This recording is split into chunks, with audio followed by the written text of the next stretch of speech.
ચલો બચ્ચો, આજે ફરીથી લેક્ચર આપણે આગળ વધારીએ. તમારી ટેક્સ્ટ બુક જેવું કહે છે એ પ્રમાણે ધીરે ધીરે આગળ વધીએ. કાલે મેં જેવું કીધું હતું કે આ ટોપિક બહુ જ ઇમ્પોર્ટન્ટ છે, આઈએમપી છે, એટલે આપણે થોડું ધીરે ધીરે જઈશું. ઝીણી ઝીણી વાતોને કવર કરવાનો મારો મૂડ છે આ ટોપિકમાં, કે બહુ જ સરસ અને આઈએમપી ટોપિક છે.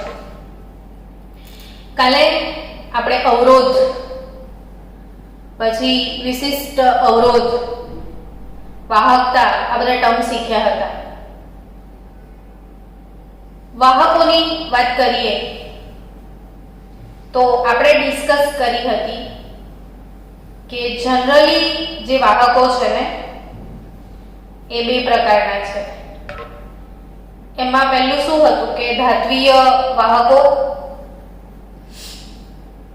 અને બીજું શું હતું? દ્રાવણો. ધાતુમાંથી પણ વિદ્યુતનું વહન થઈ શકે છે અને વિદ્યુત વિભાજ્યના દ્રાવણોમાંથી પણ વિદ્યુતનું વહન થઈ શકે છે. આ ટોપિક આખો મેં ભણાવી દીધો છે, પણ રિવિઝન કરવું બહુ જરૂરી છે. અહીંથી ઘણા પ્રશ્નો આવે છે. તો ધાત્વિય વાહકો એટલે ધાતુઓ અને મિશ્ર ધાતુઓ જેમાંથી વિદ્યુતનું વહન થાય છે એને આપણે ધાત્વિય વાહકો કહેતા હતા.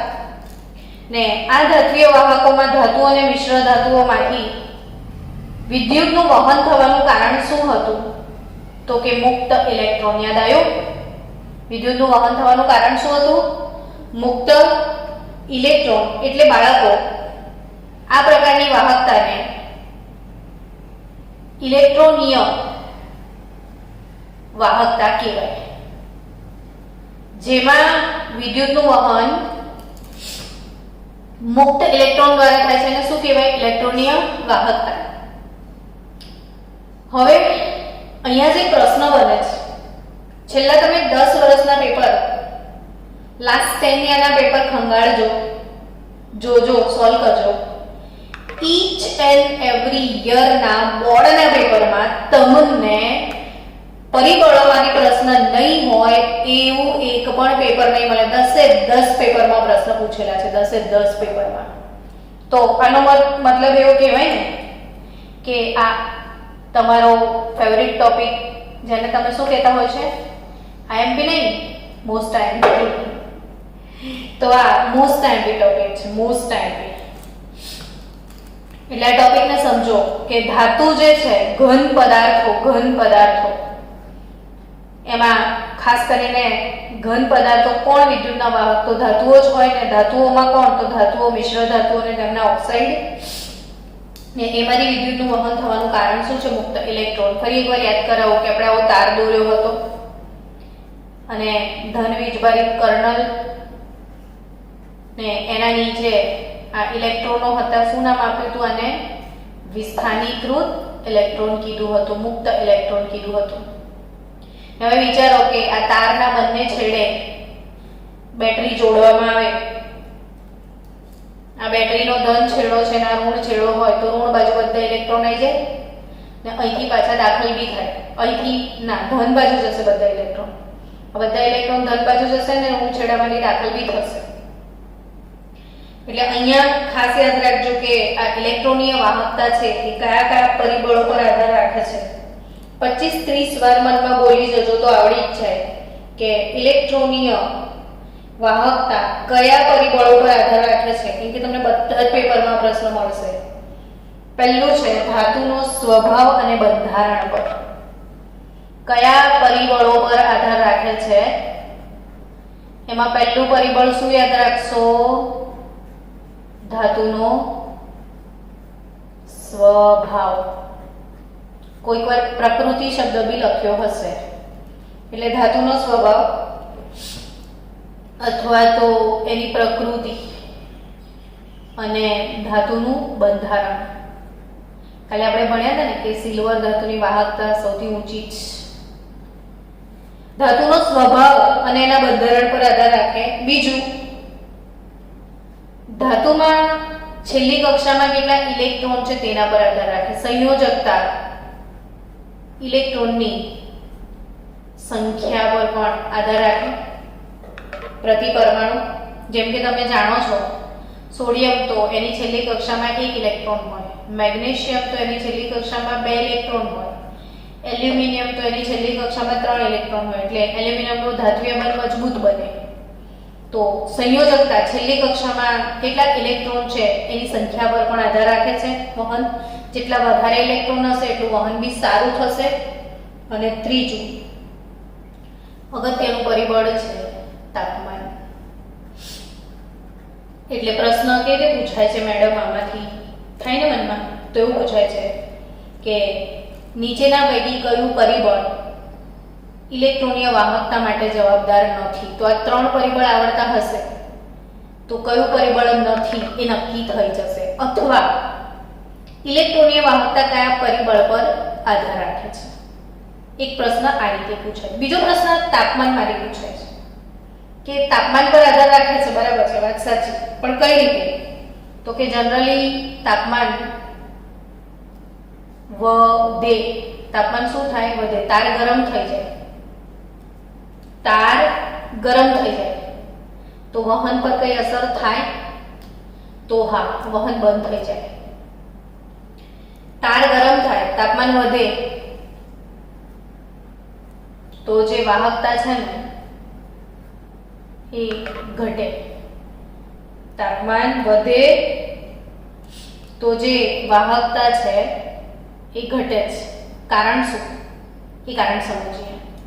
તો કે જો આમાં બહુ બધી કર્નલ છે ને આ કર્નલમાંથી આમ ઇલેક્ટ્રોનનું વહન થાય છે. એટલે સમજો કે આ ઇલેક્ટ્રોન ભમાભમ આમ જઈ રહ્યા છે, ઇલેક્ટ્રોન જઈ રહ્યા છે. બરાબર. હવે તાર ગરમ થઈ જાય તો આ જે કર્નલો છે ને એ કૂદવા લાગશે. આ ખાસ યાદ રાખજો કે તાપમાન વધે ને, તાપમાન શું થાય? વધે. તો આ જેટલી કર્નલો છે એ આંદોલિત થશે, કૂદશે ને આમાં કૂદે. કઈ વસ્તુ આમાં કૂદે? હવે ઇલેક્ટ્રોન આમ જઈ રહ્યો છે ને પેલું આમાં કૂદે તો બિચારો આમાં ગંડવાય ને, એને કઈ બાજુથી જવાનું સમજ જ ના પડે. એટલે એના રસ્તામાં અવરોધ વધે. જેવું ધાતુનું તાપમાન વધે એમ કર્નલ સ્ટાર્ટ્સ વાઇબ્રેટિંગ, આંદોલિત થશે કર્નલ, અને કર્નલ આંદોલિત થશે તો ઇલેક્ટ્રોનના વહનમાં અવરોધ ઉત્પન્ન થશે. અને ઇલેક્ટ્રોનના વહનમાં અવરોધ આવશે તો વાહકતા જે છે એ ઘટી જશે. વાહકતા શું થશે? ઘટશે. તો આ ખાસ યાદ રાખજો કે ધાત્વીય વાહકો જેમાં વિદ્યુતનું વહન થવાનું મૂળ કારણ શું છે? મુક્ત ઇલેક્ટ્રોન. એટલે આ વાળી વાહકતાનું નામ પાડ્યું છે ઇલેક્ટ્રોનીય વાહકતા. ને ઇલેક્ટ્રોનીય વાહકતા 3 પરિબળો પર આધાર રાખે છે. ધાતુના સ્વભાવ પર, સંયોજકતા ઇલેક્ટ્રોનની સંખ્યા પર અને તાપમાન પર. ને તાપમાન વધે તો વાહકતામાં ઘટાડો થાય. શેમાં? ધાતુની વાત છે, આની નહીં. આમાં ઊંધું થશે. આમાં તાપમાન વધશે તો વાહકતા વધશે, આમાં તાપમાન વધે તો વાહકતા ઘટે. કારણ કે કેમ પાછું ઘટે એ બી પ્રશ્ન તરીકે નીટમાં પૂછે છે. તો ઘટવાનું કારણ તાપમાન વધે તો કર્નલ વાઇબ્રેટ થશે તો ઇલેક્ટ્રોનના જવાના રસ્તામાં અવરોધ ઉત્પન્ન થશે ને પરિણામે વાહકતામાં ઘટાડો થશે. ને અગત્યની વાત કે કોઈ તારમાંથી વિદ્યુત પ્રવાહ પસાર થાય, ધારો કે આ કોપરનો તાર છે ને સતત વિદ્યુત પ્રવાહ જાય તો કોપરમાંથી સોનું ના બની જાય. એટલે એના રાસાયણિક બંધારણ પર કોઈ અસર થતી નથી. આ એક અગત્યની વાત. હવે દ્રાવણો તરફ જોઈએ. દ્રાવણો, વિદ્યુત વિભાજ્યના જે દ્રાવણો છે એમાં વહન શેના લીધે થાય? તો કે ભાઈ NaCl નું દ્રાવણ હોય તો NaCl ના દ્રાવણમાં Na+ ને Cl- આયનો હશે. હવે તમે એમાં ઇલેક્ટ્રોડ મૂકશો, એનોડ મૂકશો, કેથોડ મૂકશો, ધન અને ઋણ મૂકશો તો શું સીન થશે કે ધન આયન ક્યાં તરફ વહન પામશે? ઋણ ધ્રુવ તરફ. ને ઋણ આયન ક્યાં તરફ જશે? ધન ધ્રુવ તરફ. તો દ્રાવણોમાં જે વિદ્યુતીય વહન છે એ કોના લીધે થાય છે? આયનો દ્વારા. વિદ્યુત વિભાજ્ય ના દ્રાવણોમાં વહનનું કારણ કોણ છે? આયનો. આમાં કોણ છે? મુક્ત ઇલેક્ટ્રોન. આમાં કોણ છે? આયનો. તો દ્રાવણોમાં વહન આયનો દ્વારા થાય. અને એનું સરસ મજાનું એક એક્ઝામ્પલ ફરી આપી દઉં કે ભાઈ શુદ્ધ પાણી છે, શુદ્ધ પાણી.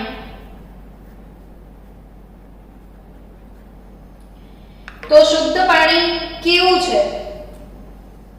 તો વિદ્યુતનું, મંદવાહક. મેં આ ડિસ્કસ પણ કરી ચૂકી છે, છતાં પણ ફરી એકવાર કે શુદ્ધ પાણી કેમ મંદવાહક છે? અતિ શુદ્ધ પાણી તો કે પાણીની અંદર બે આયનો હોય, H3O+ ને OH-. એમની સાંદ્રતા કેટલી છે? 10⁻⁷ મોલર. તમને બધાને મોઢે ખબર જ હોવું જોઈએ હવે આ વસ્તુ. H3O+ ને OH- ની સાંદ્રતા કેટલી છે? 10⁻⁷ મોલર. અને આ જે સાંદ્રતા છે, આ જે આયનો એ ખૂબ જ ઓછા છે, બહુ જ ઓછા છે. એટલે પાણી વિદ્યુતનું વહન નહીં કરી શકતું, શુદ્ધ પાણી. એટલે એની વાહકતા છે 3.5 × 10⁻⁵ સાયમન પર મીટર. આ વર્ષના બોર્ડના પેપરમાં આ પ્રશ્ન હતો કે શુદ્ધ પાણીની વાહકતા કેટલી? તો 3.5 × 10⁻⁵ એકમ શું યાદ રાખશો? સાયમન પર મીટર. ને બહુ જ ઓછી છે, મંદ વાહક છે, કારણ કે એમાં વહન આયનો દ્વારા થાય ને એમાં આયનો બહુ જ ઓછા છે. પણ તમે એમાં એસિડના ટીપા કે બેઝના ટીપા કે ક્ષાર ઉમેરો તો આયનોની સંખ્યા વધી જાય, એટલે એ વાહક બની જાય. એટલે હંમેશા પાણીનું વિદ્યુત વિભાજિત કરવા માટે થોડા અંદર આમ એસિડના ટીપા નાખવામાં આવે છે. હવે પ્રશ્ન થશે આ લોકો શેના પર આધાર રાખે? તો એના બી પરિબળો પરીક્ષામાં પૂછશે જ. તો વિદ્યુત વિભાજ્ય વાહકતા, વિદ્યુત વિભાજ્યના દ્રાવણો, પેલી ઇલેક્ટ્રોનીય વાહકતા હતી, આ આયનો દ્વારા થાય છે, એટલે આ કઈ વાહકતા કહેવાય? આયનીય વાહકતા. ને આયનીય વાહકતા કયા પરિબળો પર આધાર રાખે છે?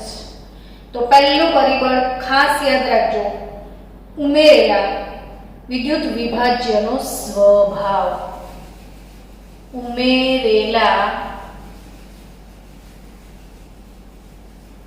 વિદ્યુત વિભાજ્ય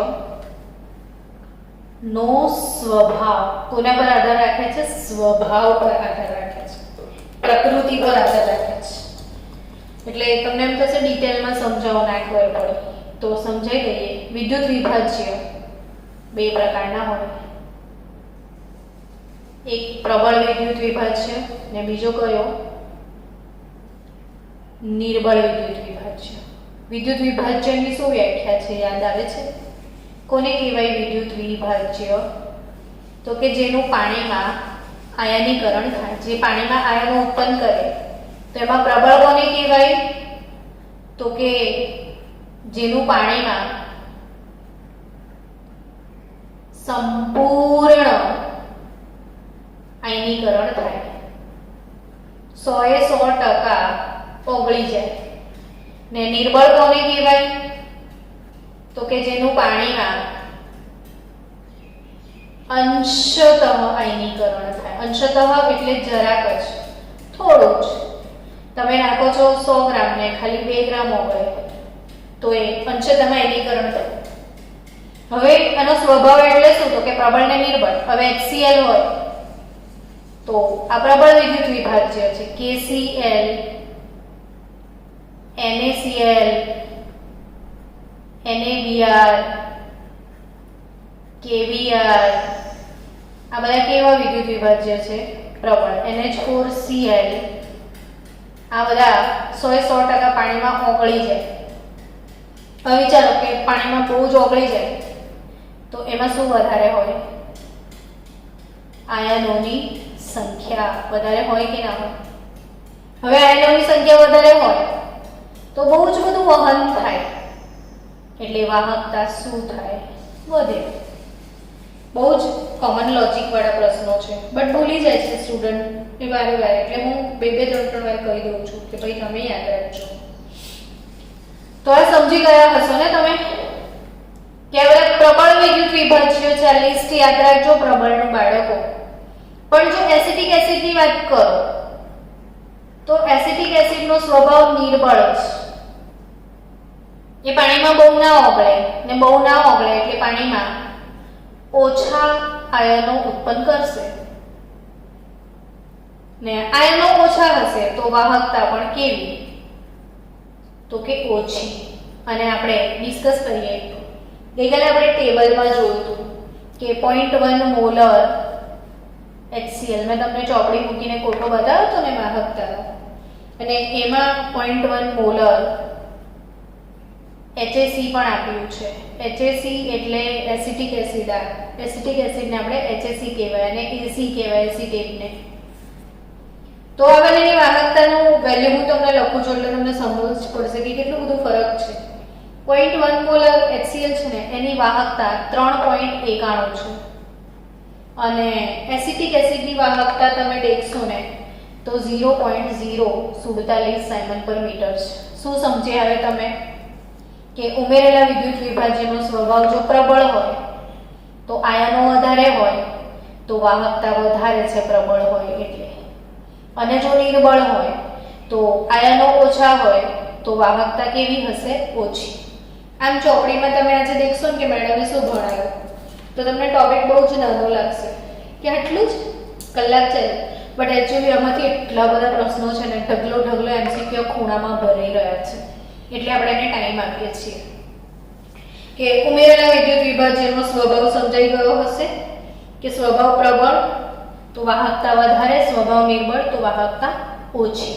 ચલો બીજું પરિબળ સમજીએ. નિપજેલા આયનોનું કદ અને દ્રાવક યોજન. નિપજેલા આયનો એટલે આયનીકરણ પછી જે આયનો બને એ આયનોનું કદ, અને તમારી ચોપડી એટલે શુદ્ધ ગુજરાતી તેમનું દ્રાવક યોજન અર્થાત એમનું સોલ્વેશન. દ્રાવક યોજન એટલે પાછા તમારા મનમાં કન્ફ્યુઝનના ગોળા દોડવા માટે કે દ્રાવક યોજન શું હોય પાછું યાર, સોલ્વેશન શું હોય? તો સોલ્વેશન સમજાવું તમને કે આ Na અને Cl જે છે મીઠું તમે શેમાં નાખી દો છો? પાણીમાં નાખી દો ને ત્યારે તમે શું લખો છો? Na+ અને કૌંસમાં શું લખો છો? એક્વિયસ. Cl- ને કૌંસમાં શું લખો છો? એક્વિયસ. એટલે જ્યારે ધનાયન આવી રીતે પાણીમાં પડે ત્યારે શું ઘટના બને? જુઓ કે આ Na+ નો આયન છે એની આજુબાજુ પાણી ફરી વળે છે. આ ઘટના મેં બોર્ડ પર બહુ બધી વાર તમને સમજાય છે. પાણી એટલે આ ઓક્સિજન અને ટેણી મેણી બે હાઇડ્રોજન, બરાબર, H2O. હવે આ પાણીમાં હાઇડ્રોજન ધન વીજભારિત છે અને ઓક્સિજન ઋણ વીજભારિત. તો Na+ ની આજુબાજુ પાણીના અણુઓ ગોઠવાઈ જાય છે, જુઓ. અને આ નાના નાના બે ટેણિયા મેણિયા હાઇડ્રોજન આપણા. ટૂંકમાં Na+ આખો પાણી વડે ઘેરાયેલો છે. આ ઘટનાને કહેવાય દ્રાવક યોજન અથવા સોલ્વેશન. પણ અહીંયા પાણી છે ને દ્રાવક તરીકે પાણી જ, એટલે આ જ ઘટનાનું બીજું નામ છે જલીયકરણ. શું નામ છે? જલીયકરણ. શું નામ છે બાળકો? જલીયકરણ. બહુ જ ઇમ્પોર્ટન્ટ ટોપિક છે, મારે વારે કહેવું પડે છે, તમારું ધ્યાન ના ડાયવર્ટ થાય એટલા માટે હું બોલ કરું છું. ખાસ યાદ રાખો કે આયનોનું કદ અને સોલ્યુશન. હવે આ Na+ પાણીમાં રહ્યા પછી એને ભલે નાનકડો હોય પણ એની આજુબાજુ પાણી આવવાથી કેવું થઈ ગયો? મોટો ના થઈ ગયો? હવે મોટો આટલો ટેણિયો મેણિયો આમ જલ્દી ભાગે કે આ વાળો જલ્દી ભાગે? આ ટેણિયો મેણિયો જલ્દી ભાગે. એટલે જેટલું કદ નાનું હોય ને એટલું વહન જલ્દી થાય. કદ નાનું હોય તો વાહકતા વધે. બરાબર? હવે પ્રશ્નમાં કેવી રીતે પૂછાશે? એવું થાય તો પ્રશ્ન કેવી રીતે પૂછાશે એ સમજીએ. અને આ પ્રશ્ન બી અઢળક વખત પૂછાયેલો છે. ડગલો વાર પૂછાયેલો પ્રશ્ન છે. આપણે મોટાભાગના એમસીક્યુ ડિસ્કસ થિયરી દરમિયાન કરીએ છીએ. જો તમે બહુ ધ્યાન રાખો ને તો મોટાભાગના એમસીક્યુ કવર થઈ જાય તમારા. વાહકતાનો સાચો ક્રમ જણાવો. વાહકતાનો સાચો ક્રમ જણાવો આવો પ્રશ્ન ખાસ પૂછાય છે. તો બાળકો તમને એમ પૂછે કે જલીય દ્રાવણમાં લી ના કી રબ સે ફરિયાદ. બરાબર? પહેલો સમૂહ છે ને જલીય દ્રાવણમાં છે, aqueous દ્રાવણમાં. તો મને કહેશો કે વાહકતાનો સાચો ક્રમ કોનું વહન ઝડપથી થાય? જે જવાબ આપે ને જીનિયસ આજે. તો ચલો જલ્દી આન્સર આપજો બાળકો. હા, સીઝિયમનું. કેમ સીઝિયમનું વહન ઝડપથી થાય? તમે કોઈ પણ સમૂહમાં બાળકો લી ના કી રબ સે ફરિયાદ છે. બરાબર? તો સમૂહમાં ઉપરથી નીચે તરફ જાઓ તો શું ફરક પડે? બોલો. કદ મોટું થાય છે. કોઈ પણ સમૂહમાં ઉપરથી નીચે તરફ જશો તો કદમાં શું થાય? વધારો થાય. બરાબર? એટલે ઓબ્વિયસલી તમે એમ વિચારશો કે સીઝિયમ બહુ મોટો છે તો વાહકતા ઓછી હશે ને લિથિયમ બહુ નાનો છે તો વાહકતા વધારે. એટલે તમે આન્સર શું લખીને આવો? લિથિયમ. બટ એકચ્યુઅલી આન્સર છે સીઝિયમ. હવે કેમ? તો કેમ એ સમજવાનું છે કે કેમ સીઝિયમ? તો કે હમણાં તો કીધું કે જલીય દ્રાવણમાં એમનું શું થાય? જલયોજન થાય. અને જો તમને યાદ હોય તો મારું એક વાક્ય છે, નાના છોકરા પાણીમાં બહુ જ રમે. ખાસ યાદ રાખજો, જેનું કદ નાનું હોય, નાના છોકરાઓ પાણીમાં બહુ રમે. એટલે જેનું કદ નાનું હોય ને એનું જલીયકરણ બહુ જ વધારે થાય. એટલે લિથિયમનું કદ નાનું છે તેથી જલીયકરણ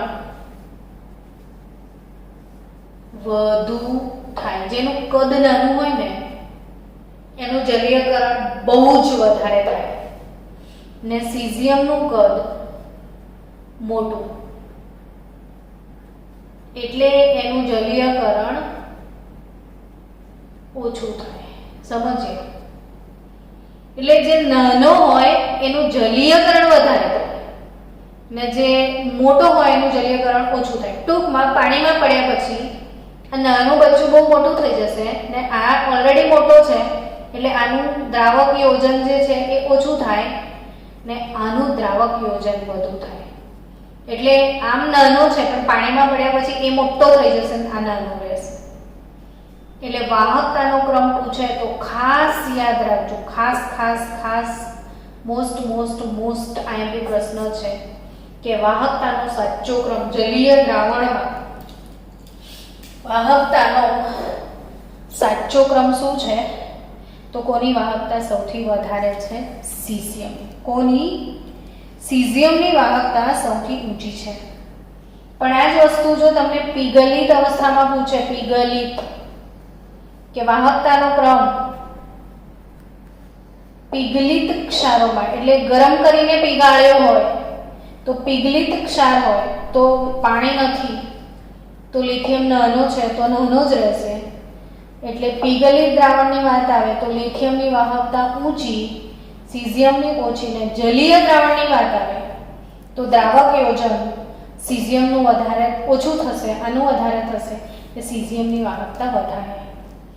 પીગાળેલું ઓગાળેલું વચ્ચેનો ડિફરન્સ તો ખબર છે ને કે ગરમ કરો તો પીગળે ને પાણીમાં નાખો તો ઓગળે. ચલો ત્રીજી વાત, દ્રાવકનો સ્વભાવ અને એની સ્નિગ્ધતા. ત્રીજું પરિબળ શું છે? દ્રાવકનો સ્વભાવ અને સ્નિગ્ધતા. દ્રાવકનો સ્વભાવ અને સ્નિગ્ધતા એટલે શું? તો કે દ્રાવક તરીકે તમે ગુલાબજાંબુની ચાસણી નાખો ને પાણી નાખો તો બેમાં સારું કયું? ચાસણી કે પાણી? પાણી. પાણી એકદમ હલકું ફૂલકું. માછલીને બિચારીને તમે તરવા નાખો છો, બરાબર? તો તમે માછલીને તરવા પાણીમાં નાખો અને ગુલાબજાંબુની ચાસણીમાં નાખો તો માછલીની શેમાં મજા આવે? પાણીમાં જ મજા આવે. અને ગુલાબજાંબુની ચાસણી ના ગમે, ચીકણી ચીકણી છે. वो चिकना चिकना होता है, उसको स्निग्ध बोलते हैं. स्निग्धता ચાસણીની વધારે છે, ચીકણું છે. દિવેલમાં તરવા મૂકો માછલીને તો ના ગમે.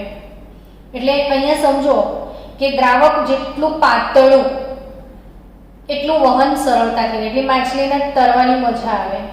આયનોને તરવાનું છે પાણીમાં, તો પાણી જેટલું પાતળું, સ્નિગ્ધતા એટલે જાડાપણું. તો સ્નિગ્ધતા એટલે ચીકણાપણું, જાડાપણું. સ્નિગ્ધતા ઓછી તો વાહકતા વધે, અને સ્નિગ્ધતા વધે, જાડું જાડું દ્રાવણ હોય તો વાહકતા ઘટે. એક પરિબળ થયું. ને એમાં ચોથું પરિબળ છે વિદ્યુત વિભાજનના દ્રાવણની સાંદ્રતા, અને પાંચમું પરિબળ છે તાપમાન. તો આપણે પહેલું ડિસ્કસ કરીએ તાપમાન, કારણ કે જે ચોથું પરિબળ છે ને વિદ્યુત વિભાજનના દ્રાવણની સાંદ્રતા, એના પર ફરી મારે 1 કલાક લેક્ચર ચાલશે કાલે, એક જ પરિબળ પર. એટલે આપણે આજે તાપમાનને ડિસ્કસ કરીએ કે તાપમાનની હમણાં આગળ મેં વાત કરી ચૂકી છું કે તાપમાન વધે ને તો સાંદ્રતા ઘટે.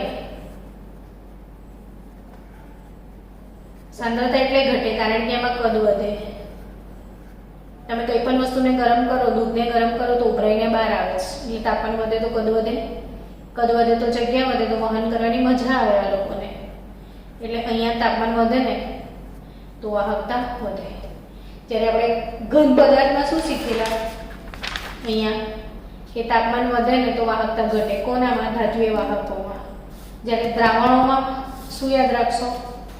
તાપમાન વધે ને તો સાંદ્રતા ઘટે. તો આ એક સરસ મજાની વાત થઈ કે તાપમાન. હવે ચલો પાંચમું પરિબળ બાળકો, વિદ્યુત વિભાજનની સાંદ્રતા. પાંચમું પરિબળ શું છે? વિદ્યુત વિભાજ્યની સાંદ્રતા. આપણે પહેલું પરિબળ યાદ કરો, ઉમેરેલા વિદ્યુત વિભાજનનો સ્વભાવ. બીજું પરિબળ શું હતું? નીપજેલા આયનોનું કદ અને તેમનું દ્રાવક યોજન. ત્રીજું પરિબળ દ્રાવકનો સ્વભાવ અને સ્નિગ્ધતા. ચોથું પરિબળ ડિસ્કસ કરી તાપમાન, અને હવે પાંચમું પરિબળ વિદ્યુત વિભાજ્યની સાંદ્રતા. જનરલી સાંદ્રતા વધે તો વાહકતા વધે. ફોર એક્ઝામ્પલ હું તમને એક ઉદાહરણ આપું છું. 0.1 મોલર એસિટિક એસિડનું દ્રાવણ છે અને 0.01 મોલર એસિટિક એસિડનું દ્રાવણ છે.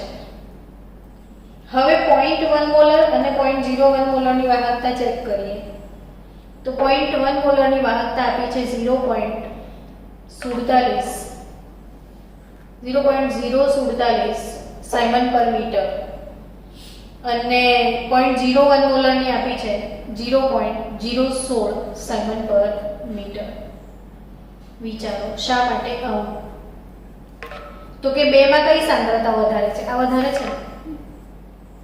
તો સાંદ્રતા વધારે ને એનો અર્થ શું થયો? તમે વધારે નાખ્યું છે પદાર્થ વધારે નાખો તો વધારે આયનો મળે, ને વધારે આયનો મળે તો સાંદ્રતામાં શું થાય?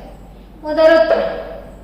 એટલે સાંદ્રતા વધારે હોય તો આયનો વધારે હોય. આપણે ભણ્યા છે દ્રાવણોની વાહકતા આયનોની સંખ્યા પર આધાર રાખે. આયનો જેટલા વધારે એટલી વાહકતા વધે. એટલે એસિટિક એસિડ 0.1 મોલર હોય ને 0.01 મોલર હોય, આ સાંદ્રતા વધારે છે તો આમાં આયનો વધારે છે એટલે એની વાહકતા પણ વધારે છે. તો વિદ્યુત વિભાજ્યના દ્રાવણની સાંદ્રતા વધે તો આયનોની સંખ્યા વધે ને આયનોની સંખ્યા વધવાના કારણે વાહકતામાં શું થશે? વધારો થશે. હવે આપણી ટેક્સ્ટબુકમાં જે ટોપિક આપ્યો છે આયનીય દ્રાવણોની વાહકતાનું માપન, એટલે અધો જે ટોપિક બીજો ઘુસાડી દીધો છે, જે આખા ટોપિકની પથારી ફેરવી નાખશે. એટલે આપણે શું કરીશું? ટોપિકને રિધમેટિક ચાલુ રાખીશું કે હવે આપણે શું ભણી રહ્યા છીએ સમજો તમે. એક મિનિટને બદલો. ચલો હવે આ ટોપિક આપણે એને રિધમમાં સેટ કરીને આગળ લઈ જઈએ અને પછી જે ભણવાનું છે અગત્યનો ટોપિક કે ભાઈ આયનીય દ્રાવણોમાં વિદ્યુત પ્રવાહ પસાર કરીએ તો વિદ્યુત રાસાયણિક પ્રક્રિયાઓ થાય અને દ્રાવણના બંધારણમાં ફેરફાર બી થાય. ને આ જે આપણે ભણી રહ્યા હતા ક્યારના આયનો દ્વારા વહન, એને આયનીય વાહકતા કહેવાય. અને આ આયનીય વાહકતા બે પ્રકારની છે જે આપણે ભણવાની છે. એ બે પ્રકાર કયા? તો મોલર વાહકતા અને બીજો પ્રકાર છે તુલ્ય વાહકતા, જેને ચોપડીમાં બધું ગોળ ગોળ ઘુમાઈને આપી દીધું છે. કઈ બે વાહકતા શીખવાની છે બાળકો? આયનીય વાહકતા બે પ્રકારની છે, મોલર વાહકતા અને તુલ્ય વાહકતા. આ મોલર વાહકતા એનો સિમ્બોલ શું? બોલો, આ સિમ્બોલ પહેલા જોયો તો કોઈ દિવસ? શું નામ છે? શું છે? હા બોલ. આ સિમ્બોલ શું છે ખબર છે? લેમ્બડા છે. એટલે તમને એમ થશે જાઓ ને મેડમ ગપ્પા મારો, લેમ્બડા તો આવું નતો. તો આ સ્મોલ લેમ્બડા છે, આ કેપિટલ લેમ્બડા. ત્યાં પાંખું કાઢી નાખો ને તો કેપિટલ લેમ્બડા થઈ જાય. એટલે આ બી લેમ્બડા જ છે પણ આ કેપિટલ લેમ્બડા છે. તો આ લેમ્બડા મોલર જે છે એ મોલારિટીના લીધે અહીંયા લેમ્બડા એમ લખવાનું, ને તુલ્ય વાહકતા એટલે નોર્માલિટી એટલે લેમ્બડા એન લખાય. તો મોલર વાહકતા એટલે લેમ્બડા એન ને તુલ્ય વાહકતા એટલે લેમ્બડા એન. નોટમાં લખજો લા, નહીં લખાવો તો બધું ઘણું બધું ગાયબ થઈ જશે ઘંટા ઘંટા. તો અહીં મોલર વાહકતા લેમ્બડા એમ એનું ફોર્મ્યુલા મોડે કરી દો. 1000 કપ્પા બાય સી, ને આ જો કપ્પા એનો યુનિટ સાયમન પર સેન્ટીમીટરમાં હોવો જોઈએ. કપ્પાનો યુનિટ કમ્પલસરી યાદ રાખજો બાળકો, સાયમન પર સેન્ટીમીટરમાં હોવો જોઈએ. તો 1000 કપ્પા બાય સી. પણ જો સાયમન પર સેન્ટીમીટર નહીં આપ્યું ને સાયમન પર મીટર આપી દીધું છે તો કપ્પા બાય 1000 સી. આની ડિટેલ છે આખી ડેરિવેશન, પણ આ જેટલું આમાં શોર્ટકટ યાદ રાખશો ને એટલું જલ્દી તમારું કામ નીપટશે. અને સેન્ટીમીટરમાંથી તમે મીટરમાં કન્વર્ટ કરવા જશો ને એટલે ઓટોમેટિકલી નીચે 1000 આવી જશે. તો અહીં એમ થશે કે કઈથી આવી જાય? તો આ સી છે ને એના પરથી આવે. સી શું છે? સાંદ્રતા. સાંદ્રતા શેમાં? તો કે સાંદ્રતા શેમાં લેવાની છે? મોલારિટીમાં લેવાની છે. સાંદ્રતા શેમાં લેશું? મોલારિટીમાં. હવે કપ્પા, તો એનો યુનિટ શું છે? સાયમન પર સેન્ટીમીટર યા તો મીટર છે એવું માની લઈએ હમણાં, સાયમન પર મીટર. તો સાંદ્રતા સી, મોલારિટી. મોલારિટીનો એકમ શું આવે? મોલ પર લીટર આવે. તો અહીં શું આવે? મોલ. ઉપર આવે લીટર. લીટર કોનો એકમ છે? કદનો એકમ લીટર છે, પણ કદનો એકમ તો મીટર ઘન બી છે ને, લીટર બરાબર. એટલે અહીંયા મીટર ઘન એવું લખીએ તો એકમ શું મળે? સાયમન મીટર સ્ક્વેર પર મોલ. એટલે મોલર વાહકતાનો એકમ શું થાય? સાયમન મીટર સ્ક્વેર પર મોલ અથવા સાયમન સેન્ટીમીટર સ્ક્વેર પર મોલ. શું કરવા આટલી માથાકૂટ કરી? તો કે પરીક્ષામાં પૂછાય છે ને એટલે ગોખશો તો મરી જશો. ફોર્મ્યુલા યાદ હોય તો 2 મિનિટમાં તારવી લેવાય એકમ. તો આને કઈ ગોખવા બેસવાનું? તો મોલર વાહકતાનું ફોર્મ્યુલા શું? લેમ્બડા એમ બરાબર 1000 kappa by C. 1000 kappa by C ક્યારે યુઝ કરવાનું? સાયમન પર સેન્ટીમીટર હોય તો. પણ સાયમન પર મીટરમાં આપે તો શું કરશો? Kappa by 1000 C. 5 વખત આ વાક્ય લખી નાખજો ઘરમાં. 1000 કપ્પા બાય સી વેન સાયમન પર સેન્ટીમીટર, કપ્પા બાય 1000 સી વેન સાયમન પર મીટર. તો આનો યુનિટ કઈ રીતે ડિરાઈવ કરવાનો શીખાઈ દીધું ને કે સાયમન પર મીટર. સી એટલે મોલારિટી, મોલ ભાગ્યા કદ. મોલ કદ મીટર ઘન, તો સાયમન મીટર સ્ક્વેર પર મોલ અને સાયમન સેન્ટીમીટર સ્ક્વેર પર મોલ. હવે તુલ્ય વાહકતા શું છે? તો કે લેમ્બડા n બરાબર 1000 કપ્પા બાય સી સાંદ્રતા, બટ એ સી નોર્માલિટી લેવાની છે. મોલારિટી લો તો મોલર વાહકતા ને નોર્માલિટી અહીંયા નાખો છો તો નોર્મલ વાહકતા, તુલ્ય વાહકતા. સમજી રહ્યા છો?